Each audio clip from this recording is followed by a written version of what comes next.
Olá pessoal, tudo bem? Nesse vídeo aqui agora nós vamos então abordar os seguintes temas: o fígado, pâncreas e vesícula biliar, tá? Que seria o sistema digestório 3 do livro de histologia do autor Ross. Então, nós vamos fazer uma apresentação que nós vamos utilizar diversas imagens para nós termos uma ideia anatômica, tá? Desses órgãos, para nós termos mais afinidades à anatomia deles. E depois nós vamos observar as suas funções endócrinas, exócrinas que eles exercem, os hormônios, e afinal nós vamos fazer então uma análise mais a fundo da histologia desses órgãos, quais os tipos de células e as suas peculiaridades. E depois, para concluir o vídeo, nós vamos fazer daí então um resumo comparando um órgão ao outro. Então, vamos iniciar a nossa apresentação. Então aí estamos com a nossa apresentação do fígado. Vamos falar e às vezes vamos falar, tá? Como o livro está escrito em espanhol, nós vamos falar algumas coisas em espanhol. El hígado, ok? As características del hígado, do fígado. O fígado é uma massa de tecido glandular mais grande do organismo e é o órgão interno mais volumoso, tá? Ele tem um peso aproximado de 1.500 gramas e ele está localizado no quadrante superior direito e uma parte do fígado está localizado no quadrante superior esquerdo. O fígado está preso, né, por uma cápsula de tecido conjuntivo fibroso, que é a cápsula de Gleason. Então, estas são as características gerais do fígado. Aqui temos uma imagem do fígado. Nós podemos, por esta imagem, concluir, né, a cor do fígado, a cor um pouco amarronzada.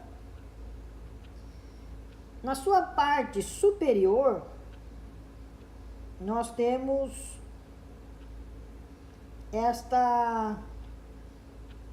o diafragma. Na sua parte inferior, ele tem a delimitação com o estômago, o cólon, no caso seria o duodeno, a vesícula biliar e o pâncreas. E nas suas laterais, ele tem as suas delineações com as costelas.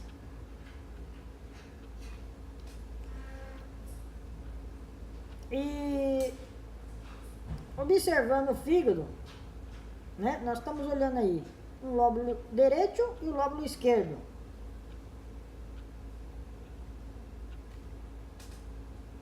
As funções. O fígado tem muitas funções, diversas funções. E uma dessas funções é produzir, manter, regular e degradar, tá? O fígado produz proteínas plasmáticas e também na sua produção da sua função exócrina produz a bilis. Ele mantém a concentração sanguínea de glucosa e regula as concentrações dos circulantes de VL, DL e também degrada fármacos e substâncias tóxicas. Então, temos aí estas 4 funções principais. Claro que existem diversas outras funções nas quais nós vamos ver com mais detalhes. Então, vamos entrar nos detalhes da produção das proteínas plasmáticas que circulam no nosso organismo. Estas proteínas plasmáticas circulantes são produzidas pelo fígado e elas compreendem em albuminas. Essas albuminas, elas participam na regulação do volume plasmático e do equilíbrio líquido dos tecidos mediante o mantenimento da pressão coloidosmótica do plasma. Estas proteínas albuminas, elas são muito importantes, então, na regulação do volume plasmático do sangue. Depois, entre elas, nós temos as lipoproteínas. A maior, em particular, né, falando, o VLDL, que seria a lipoproteína de muito baixa densidade. Esta proteína, ela participa no transporte de triglicerídeos do fígado até outros órgãos.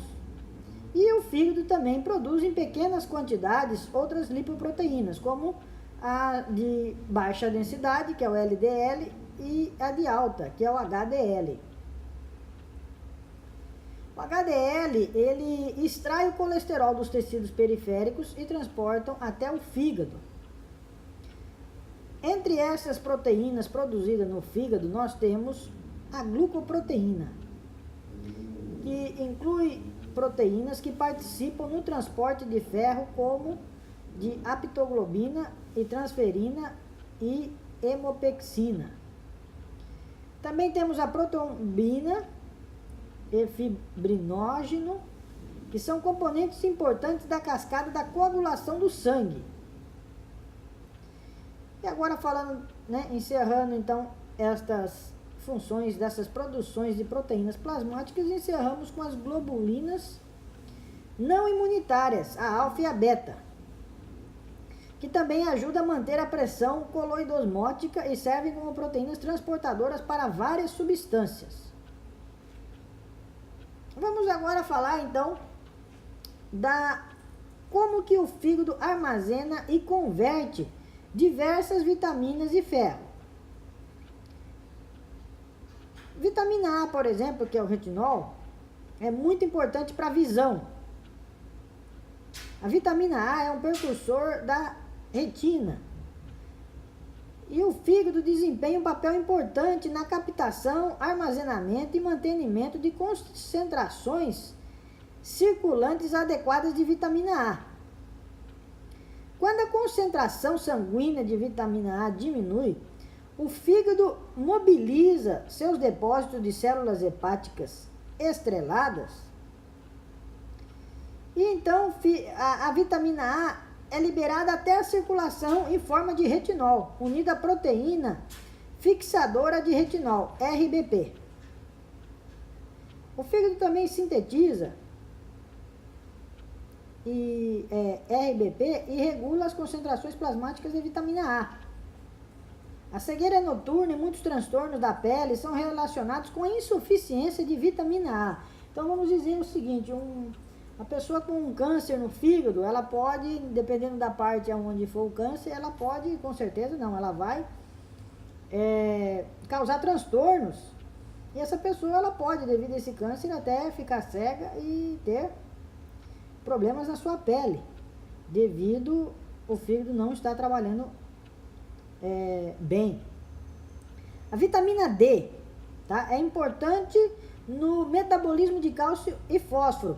Diferente da vitamina A vitamina D, ela não se armazena no fígado, senão ela se distribui ao músculo esquelético e ao tecido adiposo. O fígado desempenha um importante papel no metabolismo da vitamina D em converter a vitamina em D3, tá, que seria 25-hidroxicolecalciferol, forma predominante de vitamina D na circulação.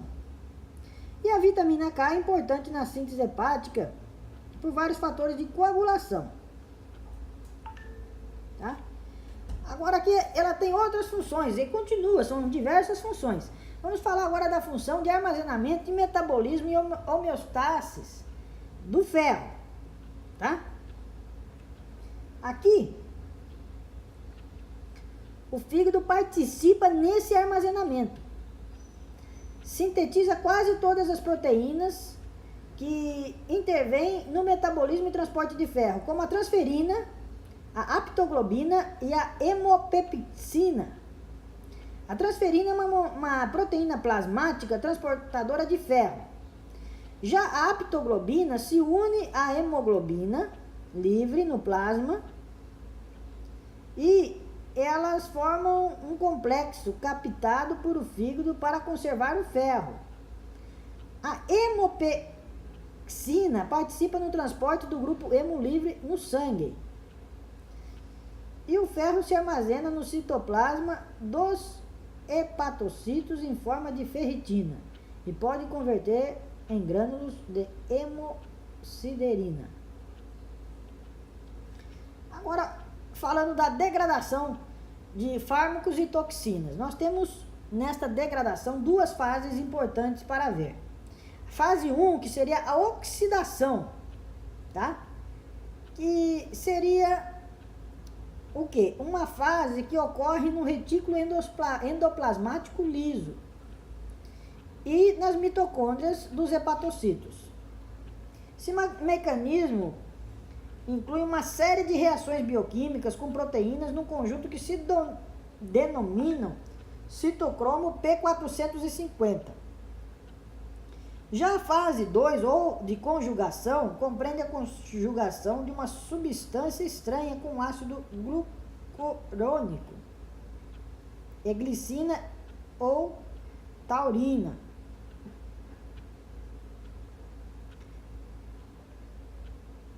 Continuando as funções do fígado, tem mais funções. Temos o metabolismo de hidratos de carbono. Vamos ver mais ou menos como que isso acontece, tá?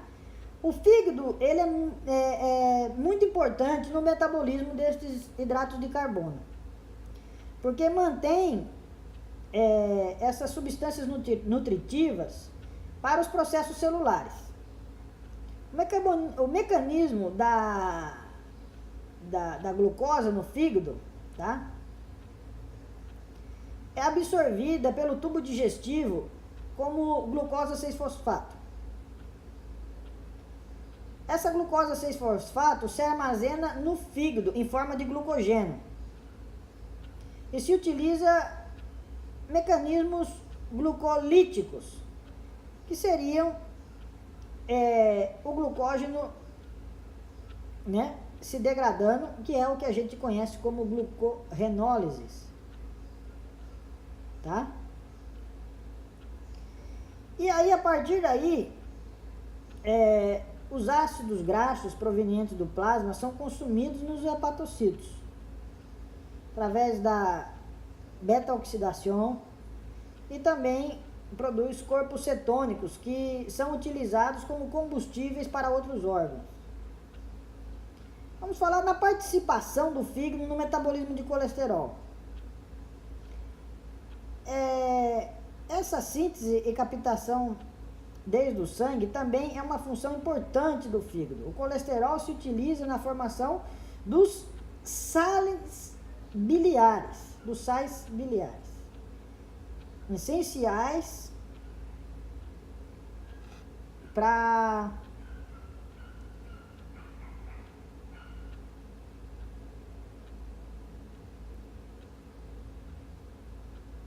biossíntese de órgãos. O fígado sintetiza a maior parte da ureia, que é produzida no organismo a partir de íons amoníacos derivados da degradação de proteínas e ácidos nucleicos. Por último, o fígado participa na síntese e conversões de aminoácidos não essenciais. Agora aqui, né, vamos falar de mais funções função que o fígado tem de modificar a estrutura e a função hormonal. E como isso se sucede? Esses seguintes compostos, como vitamina D, por exemplo, é convertida pelo fígado em 25-hidroxicolecalciferol, a forma predominante da vitamina D circulante. Depois, a tiroxina é um hormônio secretado pelas glândulas tiroide como tetraiodotironina, em que o fígado converte a sua forma biologicamente ativa.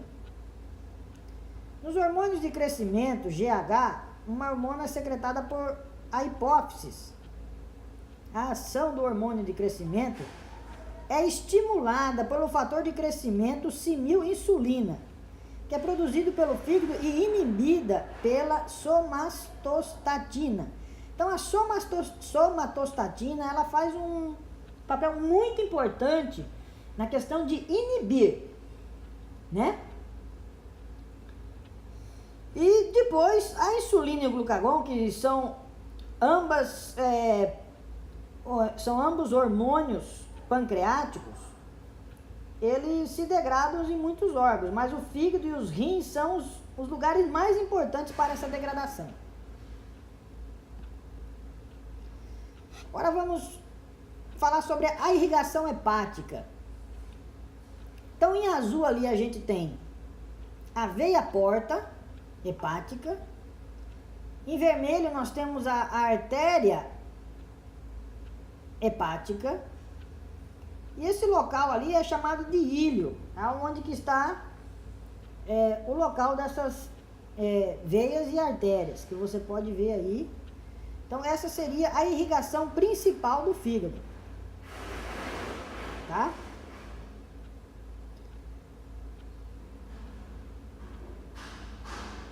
Agora, falando sobre o fígado aqui, sobre os lóbulos, né? Nós temos aqui os lobulilos hepáticos, que aí nós já estamos entrando já agora na parte histológica do fígado, já com uma ênfase no análise das suas células propriamente ditas. Então vamos lá, os lóbulos clássicos, tá? Isso aí já seria um conjunto,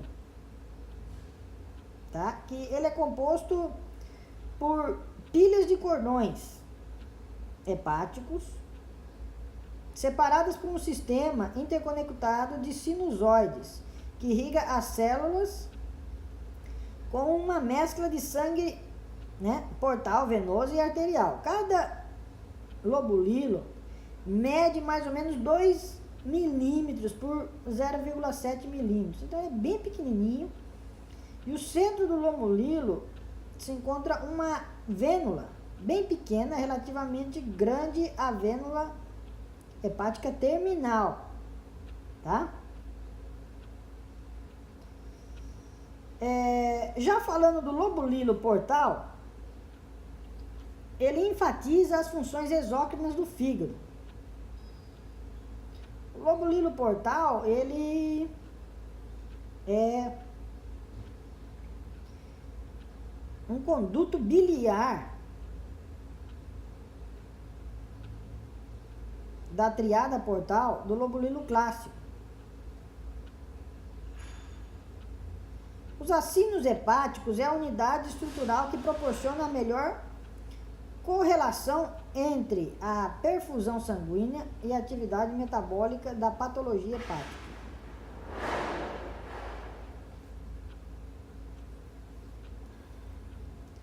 Agora temos aqui vasos sanguíneos do parênquima, tá? E aqui a gente vai falar em específico de algumas células, tá? Vamos falar então dos espaços portais, tá? Espaços portais. Estes vasos, né, sanguíneos, eles se denominam vasos interlobulilares.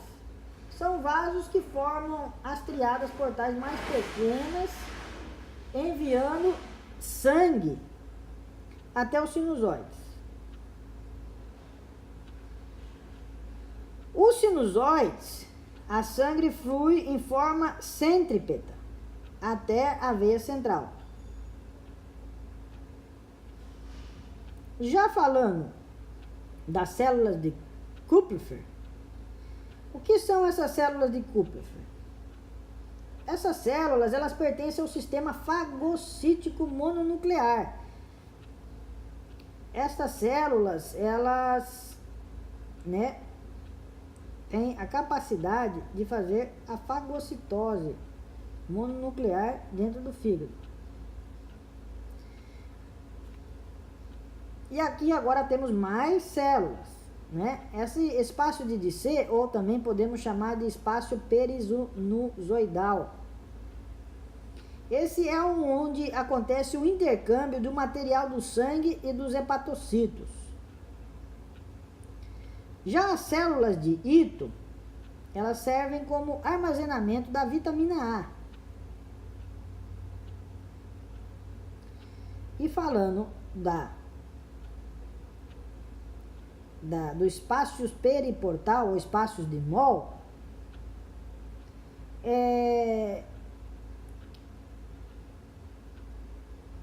estes são parte já da via linfática, tá? Aonde no plasma persiste este espaço do tecido conjuntivo periportal, aonde se descreve um interstício pequeno. Estes lugares de recoleta do líquido mais periférico.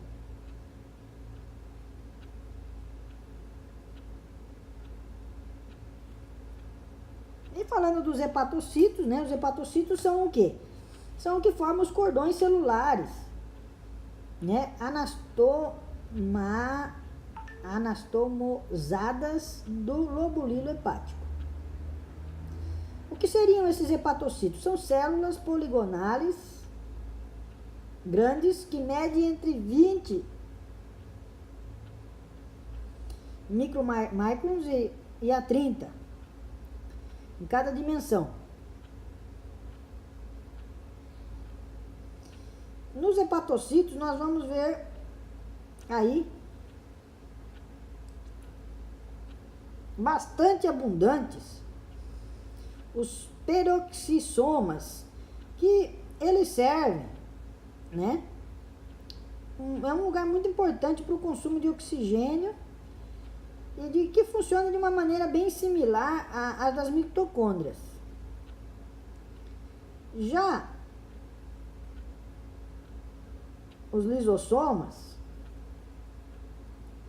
eles estão concentrados na cerca do canalículo biliar, que corresponde a corpos densos peribiliares que se vêem nos cortes histológicos. Os lisossomas são tão heterogêneos que só pode se identificar com certeza com um microscópio eletrônico por meios de histoquímicos. E aqui então encerramos a primeira parte do fígado.